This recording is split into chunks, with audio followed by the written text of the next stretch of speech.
Gen துறவிகள்லாம் போகிற போக்குல ரொம்ப அலட்சியமா சில வார்த்தைகளை உதிர்த்து விட்டுட்டு போவாங்க. ஆனா அது மிகப்பெரிய தத்துவத்தை உள்ள அடக்கி இருக்கும். அப்படித்தான் ஒரு ஜென் குருநாதர் தன்னுடைய கைகள்ல கடலைகள் நிறைய அடங்கிய ஒரு சொம்ப எடுத்துக்கிட்டு அந்த தெரு வழியா போயிட்டு இருக்காரு.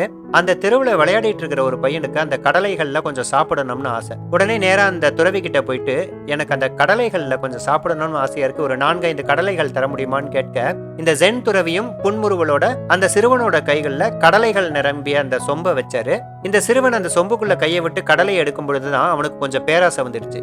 இந்த துறவி தான் இந்த சொம்பு நிறைய கடலை வச்சிருக்காரு, நாம ஏன் 4-5 கடலைகளை மட்டும் எடுக்கணும், ஒரு கைப்பிடி நிறைய கடலைகளை அள்ளிக்கிட்டோம்னா ரொம்ப நேரம் சாப்பிடலாமே நினைச்சு அவன் நினைச்ச மாதிரியே கைப்பிடி நிறைய கடலைகளை அள்ளிக்கிட்டு சொம்புல இருந்து கையை எடுக்க ட்ரை பண்ணா, முடியல, கை வெளியில வரல. யோசனையோட அந்த குருநாதரை பார்க்க குருநாதர் சிரிச்சுக்கிட்டே சொன்னாராம், நீ முதல்ல என்கிட்ட கேட்டபடி 4-5 கடலைகளை மட்டும் எடுத்துக்கிட்டு கையை வெளியில எடு, வந்துரும் அப்படின்னு. அது போலவே அவன் செய்ய கை குவிச்சு எடுத்ததுனால கை வெளியில வந்துடுச்சு. பேராசைப்படாதேன்னு சர்வசாதாரணமா சொல்லிட்டு அங்கேருந்து நகர்ந்து போய்கிட்டே இருந்தாராம் ஜென் குரு.